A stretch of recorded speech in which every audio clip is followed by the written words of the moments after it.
Buenas noches, soy la alumna Álvarez Montes Mariana. Junto con mi compañera hablaremos sobre los trastornos. Mi compañera Olaya, voy a empezar yo. Entonces, como para el inicio, vamos a hablar sobre lo que es un trastorno.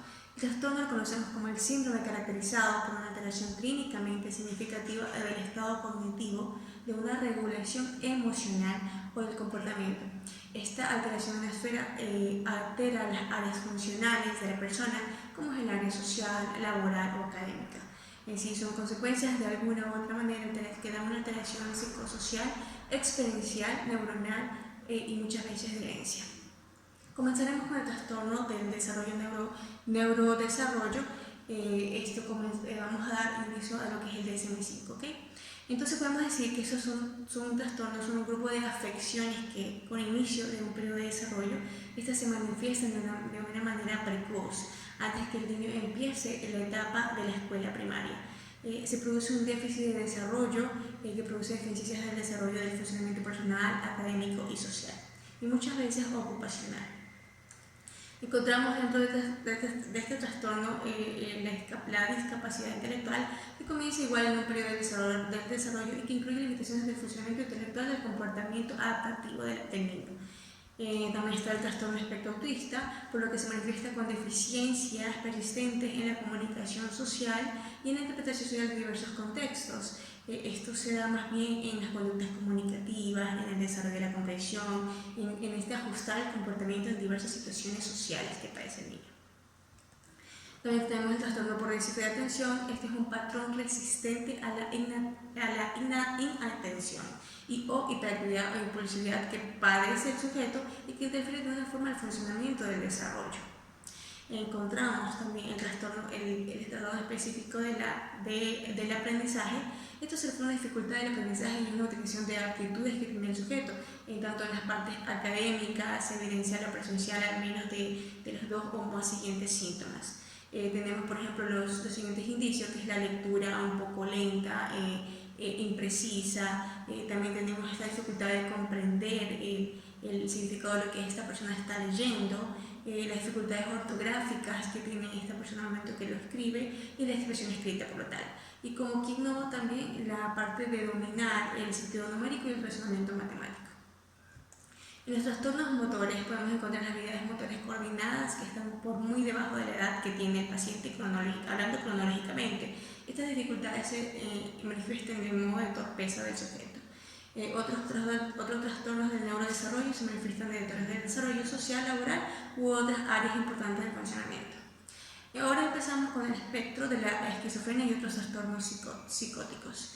En esto se define por anomalías en uno de los más siguientes 5 dominaciones, como están los delirios, las alucinaciones, el pensamiento, el discurso que se da en el paciente en un discurso desorganizado, el comportamiento motor y síntomas negativos que este pasea.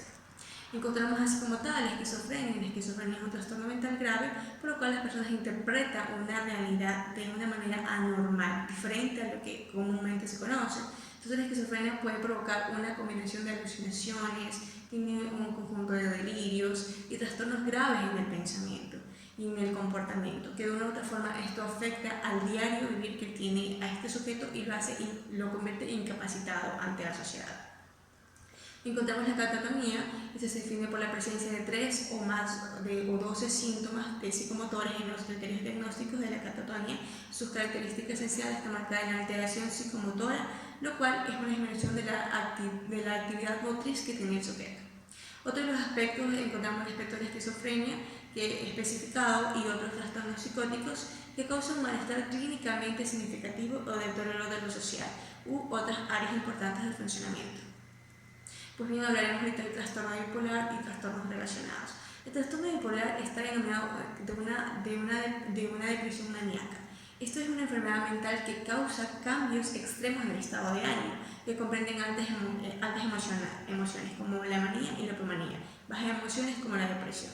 En el trastorno bipolar encontramos tipos, por ejemplo el trastorno bipolar 1, en este se puede encontrar un episodio maníaco, define un estado de ánimo anormal, el paciente se demuestra irritable, en un momento normal de la actividad, tiene pues una energía inhibida, Entonces esto más se presenta en sujetos que presentan esta sintomatología más de una semana y por lo tanto casi todos los días, y muchas veces son pacientes que necesitan hospitalización.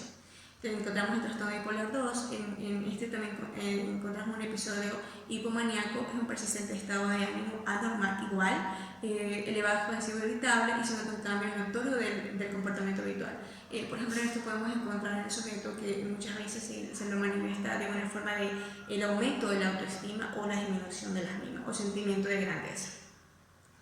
Encontramos también el trastorno bipolar y el trastorno alucinado reducido por sustancias y medicamentos. Esto sea una alteración persistente del estado de ánimo que predomina en el estado clínico, que este trastorno más bien se produce como exclusivamente durante no se produce exclusivamente durante el curso del delirio en que está el paciente, más bien es externo a esto. Continuamos con los trastornos depresivos. Esto se lo presentamos como una desregulación disruptiva del estado de ánimo, con una presencia de ánimo triste que tiene el paciente, se siente vacío o irritable, acompañado de cambios somáticos y cognitivos que afectan de una manera la capacidad funcional del individuo. Encontramos en el trastorno de depresión mayor, sus síntomas son más evidenciales, el individuo tiene un estado de ánimo deprimido la mayor parte del día. Por lo cual encontramos en una disminución del interés en las actividades diarias o el placer de las mismas. Se encuentra una importante pérdida de peso o el aumento excesivo también de esta situación. Encontramos también insomnio o hipersomnia todos los días. Esto le procesa al paciente un sentimiento de agitado o un retroceso psicomotor, comienza a tener fatiga y mucha pérdida de energía. El trastorno depresivo persistente, estos síntomas depresivos persisten durante más de 2 años. En esto se categoriza unos trastornos de anteriormente denominados trastorno depresivo mayor crónico. Los síntomas generalmente comienzan de forma insidiosa durante la adolescencia y pueden durar muchos años o décadas. La serie de síntomas a menudo fluctúan por encima o por debajo del umbral del episodio de depresión mayor. Encontramos el trastorno disfórico premenstrual. Bueno, esto implica el síntoma de ánimo y ansiedad que el sujeto, la persona está pasando, pues esto es claramente que se ve relacionado con el ciclo menstrual que pasa el sujeto, con el inicio de la fase premenstrual y con un libre intervalo de síntomas después de este periodo, ¿no? Encontramos el trastorno depresivo inducido por sustancia. En este se manifiesta una alteración importante y persistente del estado de ánimo, que produce un cuadro clínico, igual una disminución notable del interés y también del placer de las actividades durante todo el día. Encontramos el trastorno de ansiedad, son los que comparten características de miedo, de ansiedad excesiva, así como alteración de conductas asociadas. Pues bien, este miedo latente que tiene el sujeto se da como una respuesta emocional a una amenaza que tiene el sujeto. Esta amenaza puede ser real o muchas veces puede ser imaginaria, mientras que la ansiedad es una respuesta anticipatoria a una amenaza futura, ¿no? Encontramos en el trastorno de ansiedad por separación. Esto cae en el sujeto que tiene este miedo, esta ansiedad excesiva e inapropiada a nivel de desarrollo del individuo, conscientemente su separación de aquellas personas por las que esta persona siente apego. El mutismo selectivo, esto sea un fracaso constante al hablar en situaciones sociales. Muchas veces puede hablar en muchas situaciones, pero precisamente hay una situación de expectativa donde él quiere manifestar y le trae este tipo de fatiga, de sudoración, y comienza a tener estas situaciones inadecuadas por este trastorno. La fobia específica, se encontramos como un miedo o una ansiedad intensa por un objeto o situación específica. El trastorno de ansiedad social, este es un miedo a estar expuesto al posible examen o al juzgamiento de las demás personas con las que él se encuentra alrededor.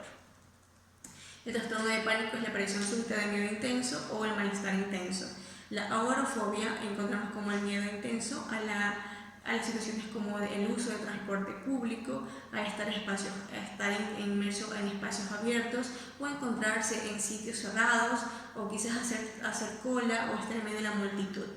Esto también puede generar una angustia en el sujeto e encontrarse fuera de su casa, solo. El trastorno de ansiedad generalizada. En esto encontramos una preocupación excesiva, una ansiedad excesiva en el sujeto. Esto se produce durante varios días en relación con diversos sucesos o actividades al individuo. Le es difícil controlar la preocupación. Esto igual le produce fatiga, le produce inestabilidad emocional, tiene irritabilidad, tensión muscular, insomnio, tiene muchos problemas de sueño, igual tiene esta inquietud de sentirse tranquilo, porque las preocupaciones lo agobian de una forma perturbante. El trastorno obsesivo compulsivo y trastornos relacionados. En esto encontramos que se caracteriza más bien como una presencia de obsesiones y compulsiones. Estas obsesiones son pensamientos, impulsos o imágenes persistentes no deseadas. Los otros trastornos obsesivos y compulsivos y trastornos relacionados también lo caracterizamos como preocupaciones o conductas repetitivas en actos mentales en respuesta a estas preocupaciones. Encontramos también dentro de este grupo el trastorno dismórfico corporal. Esto se llama una preocupación a los defectos o imperfecciones que se puede esta persona apreciar, aunque muchas veces para otras personas pasa desapercibidas. Encontramos el trastorno de acumulación. Esto se da como a la dificultad persistente de deshacerse o renunciar a las posesiones inmediatamente de su valor real. Esto mucho sucede a pacientes que tienen este apego a cosas o materiales, objetos, inclusive hasta bienes, donde no tienen un valor remunerado, como decirlo, y tienen este miedo, esta incertidumbre de deshacerse de ese tipo de cosas. Tenemos la tricolomanía. Esto encontramos en pacientes que consideran de una forma desahogante el arrancarse del pelo de una forma recurrente, esto debido al lugar de su pérdida, ¿no? El trastorno de exfoliación, esto es dañarse la piel de una forma recurrente hasta producirse lesiones graves. Encontramos los trastornos relacionados con respecto al trauma y los factores de estrés. Esto encontramos un evento traumático o estresante. Esto aparece de una manera explícita como un criterio diagnosticar. El malestar psicológico es bastante variable en esto. En algunos casos los síntomas pueden parecer dentro de un contexto basado en el miedo y la ansiedad. Encontramos en esto el trastorno de apego relativo. Esto se da un patrón constante de comportamientos emocionales retraídos hasta los cuidadores adultos y de una alteración emocional persistente. Tenemos el trastorno de relación social inhibida. Esto se da igual un patrón de comportamiento en el que el niño se aproxima e interacciona activamente con adultos o extraños. Muchas veces vemos en los niños esta interactualidad de comportarse, de tener esta seguridad con gente adulta o extraños. Esto lo podemos encontrar en este trastorno de relación social inhibida. El trastorno de estrés postraumático, esto obviamente se da a una evidencia, a una experiencia donde se da una exposición de la muerte, donde encontramos una violación sexual quizás, o una lesión grave, ya sea esta puede ser real o muchas veces ha sido amenazada. Esto se da a diversos estímulos asociados al suceso. Se trata la evitación a esto. Muchas veces el paciente no quiere hablar de esto, le crea ansiedad.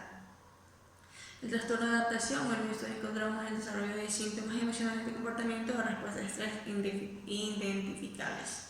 El trastorno disociativo, como bien encontramos, este se caracteriza por la interrupción en la integración normal de la conciencia, la memoria, la identidad propia que tiene el paciente, la emoción, la percepción y la identidad corporal.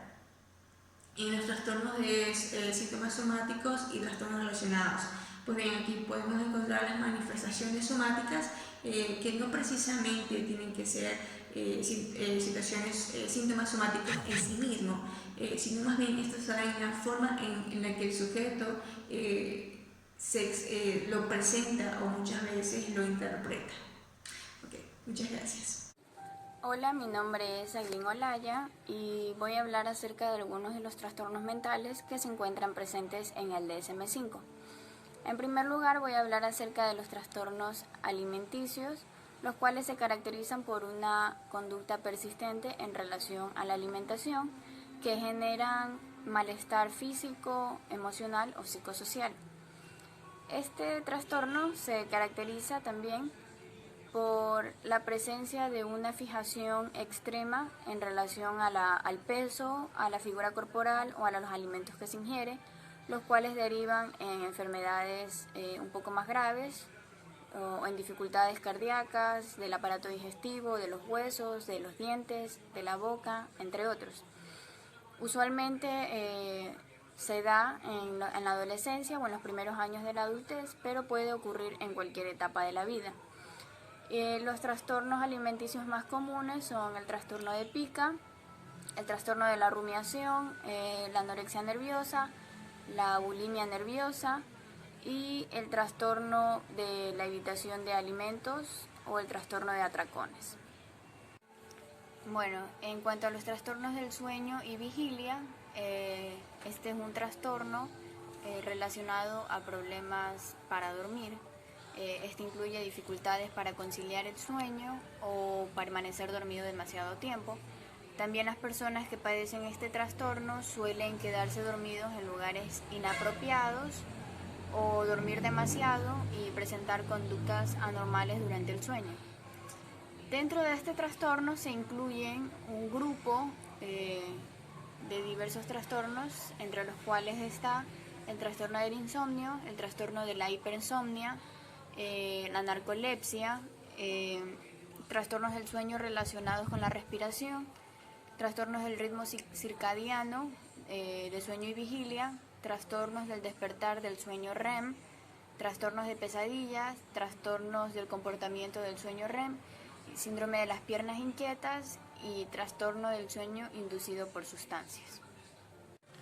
En cuanto a las disfunciones sexuales, son un grupo de trastornos heterogéneos típicamente caracterizados por una alteración clínicamente significativa de la capacidad de las personas para responder sexualmente o para experimentar placer sexual. El sexo puede ser una parte muy importante para la salud de las personas y la calidad de vida, y por esta razón tener disfunciones sexuales puede representar una dificultad tanto física como emocional. Las disfunciones sexuales incluyen la eyaculación retardada, el trastorno eréctil, el trastorno orgásmico femenino, el trastorno de interés o excitación sexual femenino, el trastorno del dolor génito pélvico, el trastorno de deseo sexual hipoactivo en el varón, la eyaculación prematura o eyaculación precoz, la disfunción sexual inducida por sustancias y la disfunción sexual no Al hablar de la disforia de género, implicaría hablar acerca de las áreas del sexo y el género, lo cual es un tema muy controvertido y ha conducido a la proliferación de términos nuevos cuyos significados varían con el transcurrir del tiempo entre las distintas disciplinas. La disforia de género hace referencia a la incomodidad o angustia que puede sentir una persona cuya identidad de género difiere del sexo asignado al nacer o de las características físicas relacionadas al sexo. El término disforia de género se centra en la incomodidad como problema, más no en el problema de su identidad. Se creó el diagnóstico de disforia de género para ayudar a las personas a tener acceso a la atención médica necesaria y a un tratamiento eficaz. La disforia de género puede hacer que los adolescentes y los adultos experimenten los siguientes criterios diagnósticos, que sería una marcada diferencia entre su identidad de género interna y el género o el sexo asignado al nacer. Esta incomodidad tiene que durar al menos 6 meses para que sea diagnosticado como disforia de género. También se presenta un gran deseo por obtener las características sexuales primarias o secundarias del otro género y un gran deseo de ser tratado como el otro género o un género alternativo diferente al género asignado. Los trastornos disruptivos del control de impulsos y de la conducta incluyen afecciones que se manifiestan con problemas en el autocontrol del comportamiento. Los trastornos disruptivos se traducen en conductas que violan los derechos de los demás, como por ejemplo agresiones o destrucciones de la propiedad, o llevan al individuo a conflictos importantes frente a las normas de la sociedad o las figuras de autoridad. Estos trastornos se dan más comúnmente en el sexo masculino que en el sexo femenino, y a menudo estos trastornos disruptivos se presentan de forma comórbida, es decir, asociados al trastorno de déficit de atención e hiperactividad, en sus formas impulsivas e hiperactivas, cuando existen factores desencadenantes biológicos o del entorno, como consumo de sustancias, por ejemplo, entornos desestructurados, experiencias de bullying, problemas socioafectivos o antecedentes familiares. El trastorno de control de impulsos incluye el trastorno negativista desafiante, el trastorno explosivo intermitente, el trastorno de conducta, la piromanía, la cleptomanía, entre otros. Las causas que subyacen en los problemas de autocontrol del comportamiento y las emociones pueden variar sustancialmente dentro de los trastornos disruptivos, así como entre los propios individuos dentro del mismo grupo diagnóstico. Bueno, en relación a los trastornos por uso de sustancias y trastornos adictivos, los trastornos por uso de sustancias son un tipo de trastorno relacionado con sustancias que implican un patrón patológico de comportamientos en los que los pacientes continúan utilizando una sustancia a pesar de experimentar problemas significativos relacionados con su uso. También pueden haber manifestaciones fisiológicas, incluyendo cambios en los circuitos del encéfalo.